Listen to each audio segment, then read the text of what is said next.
Hola chiquillos, yo soy Ricardo y hoy estoy aquí para compartir una palabra más con ustedes. Hoy nuestra palabra tiene que ver con estrategia, hoy nuestra palabra tiene que ver con tener una mirada espiritual. Hoy nuestra palabra se llama la gran estrategia de Satanás. Y si tú quieres entender qué tiene que ver todo eso, vamos a la palabra.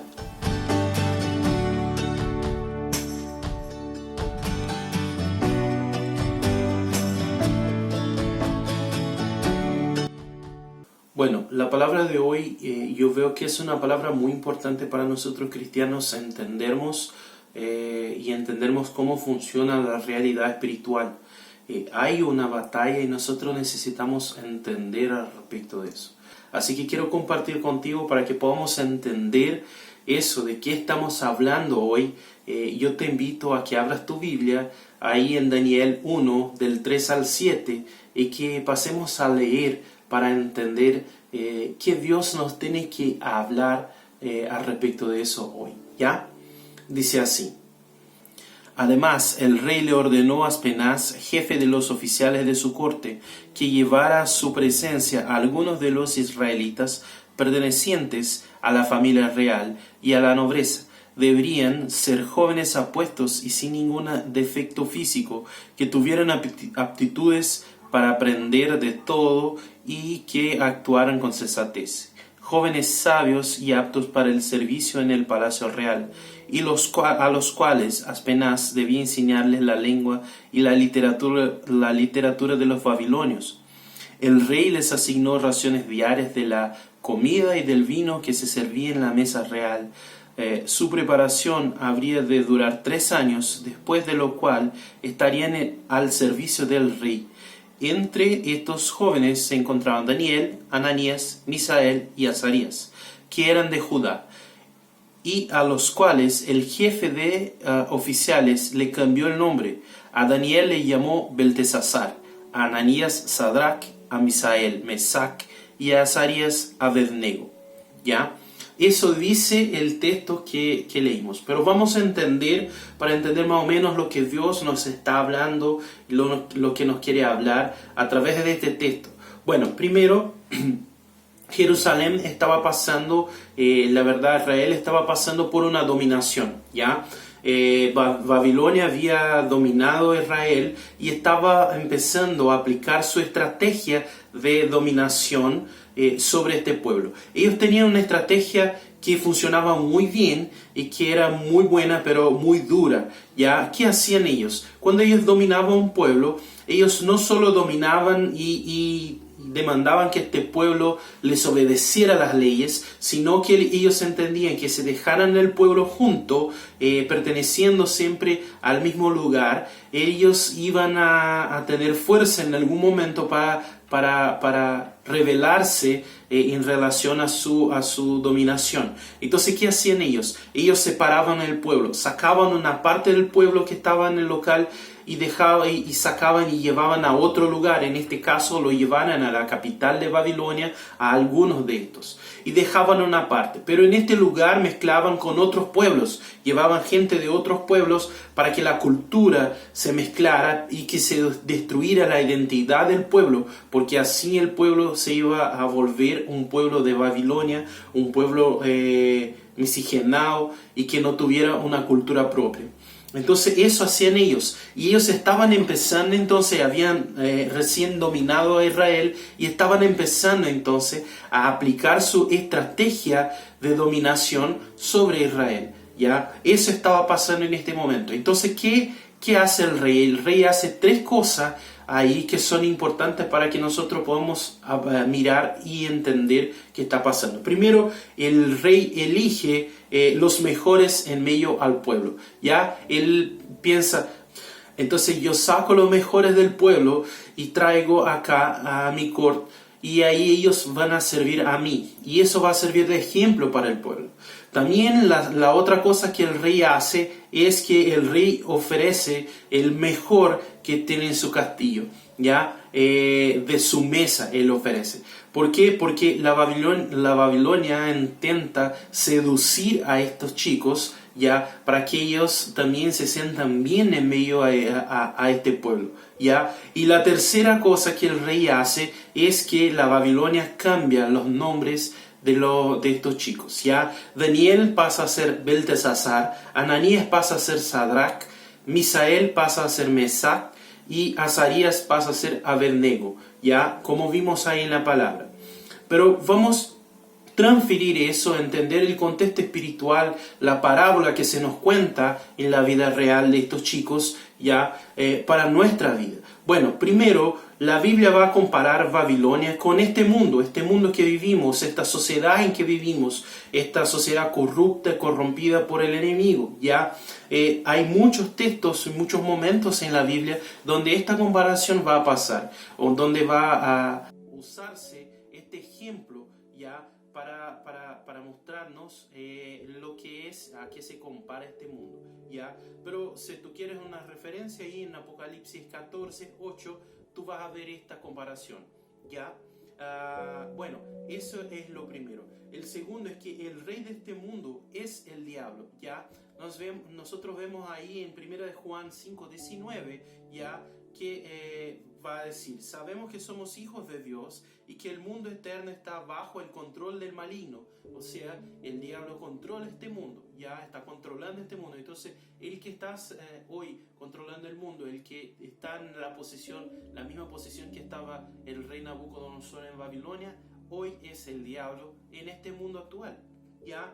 Entonces nosotros tenemos que entender que la Babilonia representa el mundo y el rey representa el diablo, ¿ya? Y nosotros vivimos en este mundo. Como dice ahí en Juan 17:15, va a decir, no te pido que los quites del mundo, sino que los protejas del maligno. O sea, esta es una oración de Jesús, y Jesús está diciendo que nosotros no tenemos que ser quitados del mundo, sino que Dios nos proteja del maligno, de este rey maligno que está sobre nosotros, ¿ya? Entonces nosotros podemos decir que estamos viviendo algo muy parecido con la situación de estos jóvenes, ya que estaban en Babilonia, no pertenecían a Babilonia, y había este rey intentando dominar a ellos, ¿ya? Entonces nosotros somos pertenecientes, nosotros pertenecemos a otro reino, que es el reino de los cielos, ¿ya? Pero por este tiempo estamos en esta tierra, en este reino, pero necesitamos no contaminarnos con este mundo. Y efectivamente, lo que Jesús va a decir en la secuencia de esta oración, Él va a decir, ellos no son del mundo, como tampoco yo lo soy. O sea, nosotros no pertenecemos a este mundo, pero estamos en esta misma situación que estos jóvenes entonces, ¿ya? Entonces, entendiendo eso, esta mirada que nos pone en una situación parecida con de estos jóvenes, yo quiero mirar a eso y quiero compartir con nosotros hoy tres cosas que podemos aprender con estos jóvenes, ya, para nuestra situación común, ya. La primera que quiero compartir con ustedes es al respecto del destacarse, ya, al respecto del destacarse. Existe un dicho japonés que quiere decir, el clavo que se destaca va a ser martillado, ya. Esto dicen los japoneses, ya. Y en el mundo espiritual la cosa funciona de la misma forma, ya. Cuanto más nosotros crecemos en Dios, ya, más el enemigo nos quiere derrotar, más el enemigo nos quiere destruir, ya. En este caso, el rey, ¿qué quería hacer el rey? El rey elige los mejores en medio del pueblo, los más consagrados a Dios, los más separados por Dios en medio del pueblo, los que tenían más conocimiento, ya. Porque si él consiguiera dominar estos chicos, ya, el resto del pueblo lo iba a seguir a él. Si él lograra dominar estos que tenían más conocimiento, estos que eran más destacados en medio del pueblo, él iba a lograr que todos los que venían detrás de ellos, que veían, pucha, si Daniel, que es tan inteligente, va a seguir al rey Nabucodonosor, entonces, ¿qué hago yo? Voy a hacer lo mismo. Entonces, él quería tomar a los que estaban dominados. Entonces, derrotar a estos que estaban destacados, ¿ya? Y bueno, el diablo va a intentar hacer lo mismo con nosotros. Si nosotros nos destacamos, si nosotros aparecemos como siervos de Dios, como buenos cristianos, el diablo va a intentar hacer lo mismo con nosotros, derrotarnos. ¿Ya? Y necesitamos entonces estar atentos a esto. ¿Ya? ¿Por qué? Porque eso no tiene que ser un incentivo a no buscar a Dios, a no destacarse. Eso tiene que ser un aviso que en nuestra jornada de profundizarnos en Dios tenemos que estar atentos ya para no caer. ¿Ya? ¿Qué es lo que va a decir ahí en 1 Corintios 12? Por lo tanto, si alguien piensa que está firme, tenga cuidado de no caer. Entonces, que no caigamos nosotros, que tengamos este cuidado. Se nos está siendo advertido eso, que tengamos este cuidado. Es más, nosotros podemos ver que este intento del rey nos resulta mal, ya no le sale como una derrocada, ¿ya?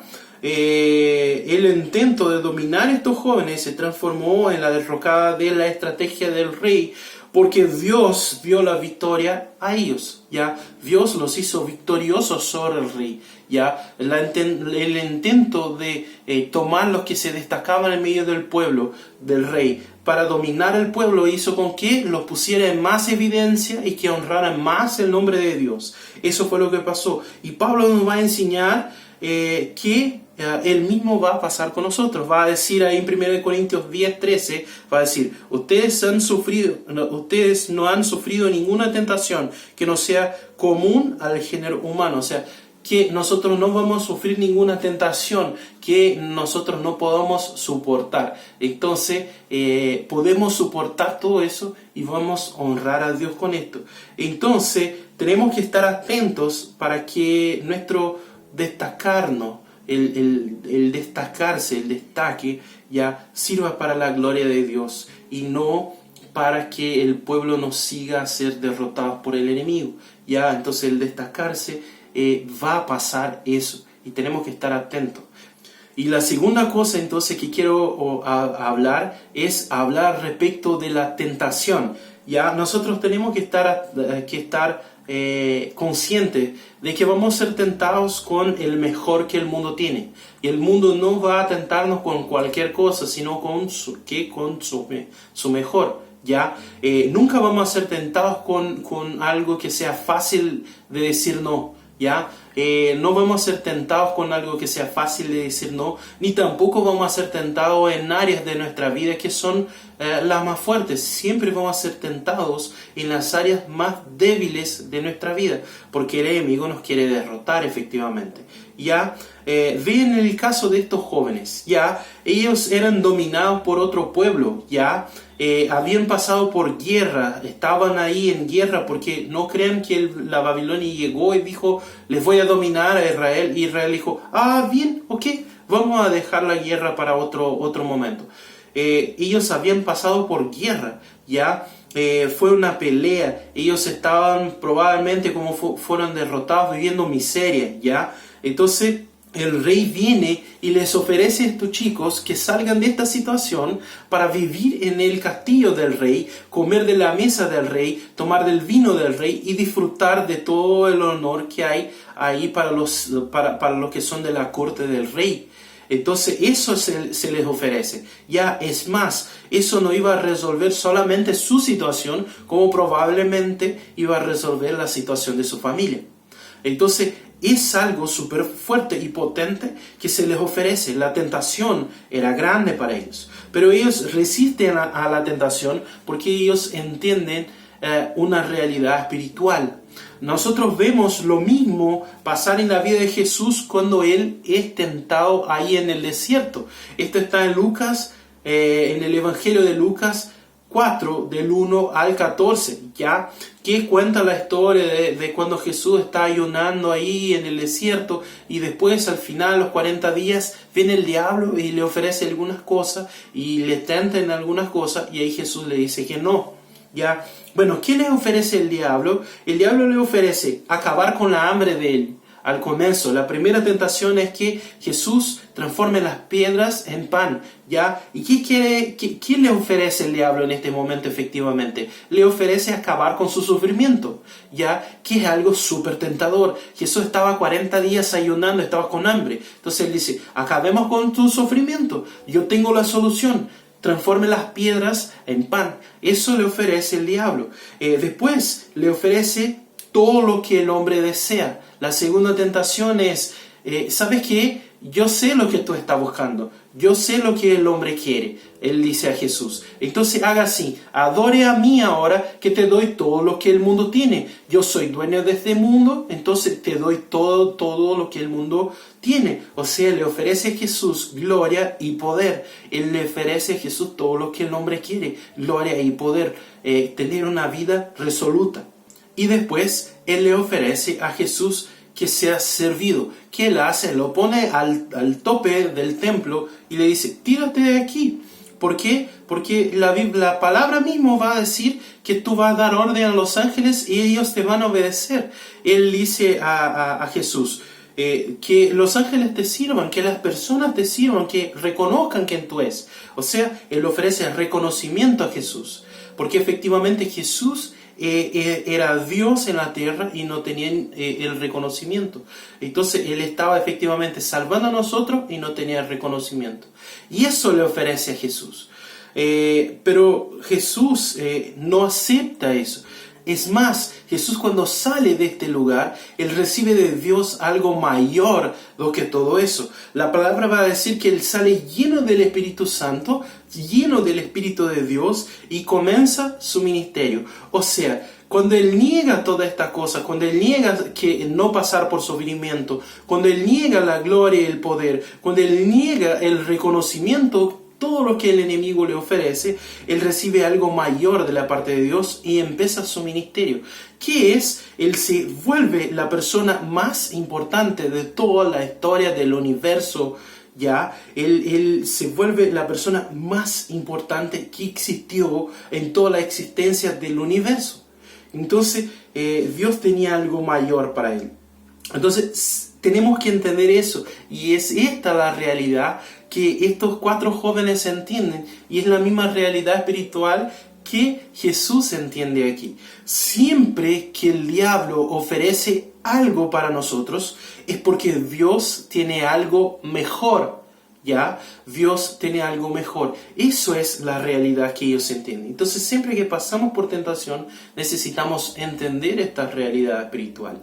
¿Ya? Necesitamos, entonces, al final, necesitamos concluir que necesitamos ser íntimos de Dios para recibir lo que viene de Él. Entender la diferencia entre lo que viene del diablo y lo que viene de Dios. Y recibir solamente lo que viene de Dios, porque es lo mejor para nosotros. Y la tercera cosa que quiero compartir con ustedes en relación a lo que podemos aprender de este pasaje como una parábola para nuestra vida es la relación de identidad. Ya, el mundo y el diablo van a intentar cambiar nuestra identidad, siempre. Nuestra identidad es construida en nuestra relación con Dios. Esta es la verdad. Nuestra identidad es construida en nuestra relación con Dios. Nosotros vamos conviviendo con Dios y vamos entendiendo quién realmente somos cuando entendemos cómo Dios nos ve. ¿Ya? Esta es nuestra identidad. Y ellos van a intentar destruir todo lo que nos hace ligados a Dios, todo lo que nos hace pegados a Dios. Ya, vea lo que pasa con Daniel y sus amigos en esta situación. Sus nombres eran la marca de su relación con Dios. Esta es la verdad.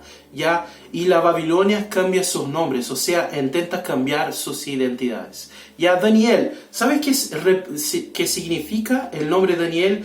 Significa el Señor es mi juez, ¿ya? O el juicio de Dios. O sea, el nombre de Daniel representaba la justicia de Dios. Y lo cambian para Beltesazar, el nombre de él. ¿Qué quiere decir? Bel protege la vida del rey. Bel era un dios a quien Nabucodonosor adoraba, ¿ya? Y el nombre remite a que la justicia viene a través del rey y su Dios ahora. Entonces ellos intentan sacar la justicia de Dios de la vida de Daniel. Ananías, el nombre Ananías quiere decir Yahvé es misericordioso. Yahvé es el nombre que los israelíes, que el pueblo de Israel tenía para remeterse a Dios. Entonces el nombre quiere decir Dios es misericordioso. ¿Ya? El nombre Ananías representaba misericordia de Dios. ¿Ya? Y lo cambian entonces para Sadrach, que quería decir inspiración del sol, Dios, autor del mal, sea favorable a nosotros, Dios que nos protege del mal. O sea, ¿a qué pasa remeterse a un Dios que era autor del mal? ¿Ya? Y este Dios es que cuidaba de él. ¿Ya? Quiere sacar la misericordia de Dios de la vida de él y remeter a otro Dios, desfocarlo de eso. El nombre Misael, ¿ya? El nombre Misael que era como una pregunta que representaba la adoración a Dios. Era ¿quién es como Dios? O sea, ¿quién es como nuestro Dios? ¿Quién es tan grande como Dios? Eso quería decir el nombre Misael. Lo cambian a Mesach, ¿ya? Que es aquel que pertenece a la diosa Shershash, que representaba, era una forma que el pueblo de Israel llamaba la Babilonia, o sea, aquel que pertenece a la diosa Babilonia, o quien es igual a Aku, que era el dios de la luna en este tiempo. O sea, volvía la verdad, la adoración que era adoración a Dios, hacía con que la adoración en su vida se volviera a la Babilonia y a este otro dios. Intentaba cambiar la adoración de este chico a otro lado, ¿ya? Y el nombre Azarías quería decir, representaba el cuidado de Dios. Efectivamente quería decir, Dios es mi fuerza, o sea, el cuidado de Dios, que Dios me da fuerza, que Dios es el que me cuida, que Dios es el que me fortalece. ¿Ya? Eso representaba. Y después lo dan el nombre de Azarías, que le dan el nombre, de Abednego, ya que quiere decir siervo del dios Nabu, ya que era un dios de ellos y quiere decir, bueno, si antes tu fuerza venía de Dios, ahora tú no tienes más la fuerza de Dios, tú eres siervo de este Dios, de este otro Dios. Él te va a usar como quiere. Entonces intenta cambiar la identidad de ellos, pero ellos entienden lo que está pasando y ellos se mantienen firmes en su identidad en Dios. ¿Ya? Ellos no se contaminan con la Babilonia, o sea, ellos no se contaminan con este mundo, con lo que este mundo quiere hacer. Ellos mantienen la justicia, el cuidado, la misericordia y la adoración a Dios vivas en sus vidas. Aunque lo hayan cambiado los nombres, ellos dicen, no, nuestros nombres representan esto y esto vamos a mantener en nuestras vidas. Y nosotros tenemos que estar atentos, ya, para que el mundo no intente cambiar nuestros nombres. Y el mundo está constantemente intentando cambiar nuestros nombres, hacer lo mismo que hizo con ellos. ¿Dónde? ¿En cuándo esto pasa? Bueno, cuando él intenta transformar en ignorancia, por ejemplo, ser cristiano. Cuando el mundo intenta transformar el amor de Dios en vergüenza. Cuando intenta transformar la ética cristiana en algo ultrapasado que nosotros ya no necesitamos más. Cuando intenta convencer a nosotros que debemos tener vergüenza de hablar de Jesús, como si eso fuera una ofensa a alguien. Entonces, todo tiempo el mundo está intentando hacer esto con nosotros. El hecho de que ellos se mantuviesen, que estos chicos se mantuvieran su identidades, ya llevó a que Dios fuera honrado ya en todo eso y que ellos fueran honrados por eso. Nosotros necesitamos estar pegados a Dios para que nuestra identidad permanezca siempre firme en Él, ya, para entender que nuestra identidad viene de Él. Y con eso tenemos que honrar a Dios, ya. Necesitamos estar atentos para derrotar el mundo y el diablo en nuestras vidas. Esta es la verdad. Nosotros necesitamos destacar, ya necesitamos resistir a la tentación y mantener nuestra identidad para honrar el nombre de nuestro Dios. Esta es la verdad, eso necesitamos hacer. Hoy yo quiero desafiar Yo quiero te desafiar a ti y a mí para que nosotros podamos vencer el mundo y el diablo para honrar a Dios. Te pido que cierre tus ojos y vamos a orar. Dios, delante de tu presencia quiero presentar mi vida, quiero presentar la vida de todos estos chicos y chicas, todas estas personas que nos están acompañando en palabra, y yo quiero declarar sobre nuestras vidas: abre nuestros ojos espirituales para que veamos esta realidad en nuestras vidas, para que seamos transformados por esta realidad en nuestra vida y que nuestra mente esté constantemente recordando de esta situación, y que podamos destacarnos, que vengamos a resistir la tentación y mantener nuestra identidad para que tu nombre sea honrado siempre. Dios, ven y nos enseña a vivir y experimentar eso en nombre de Jesús. Bueno, chiquillos, esta fue la palabra de hoy. Es siempre un gusto estar con ustedes. Les pido que si ustedes acompañaran la palabra hasta este momento, deja tu like para que nosotros podamos también que esta palabra sea más vista, más reconocida en YouTube, y más personas sean desafiadas por eso. Ya comparte esta palabra por el mismo motivo, ya para que más personas sean desafiadas por eso. Si aún no has inscrito en el canal, te inscribas en el canal y sigue a nosotros en las redes sociales para saber siempre el contenido que estamos publicando, porque eso también es para el reino de Dios. ¿Está bien? Chao, chao, y hasta el próximo video. Que Dios los bendiga.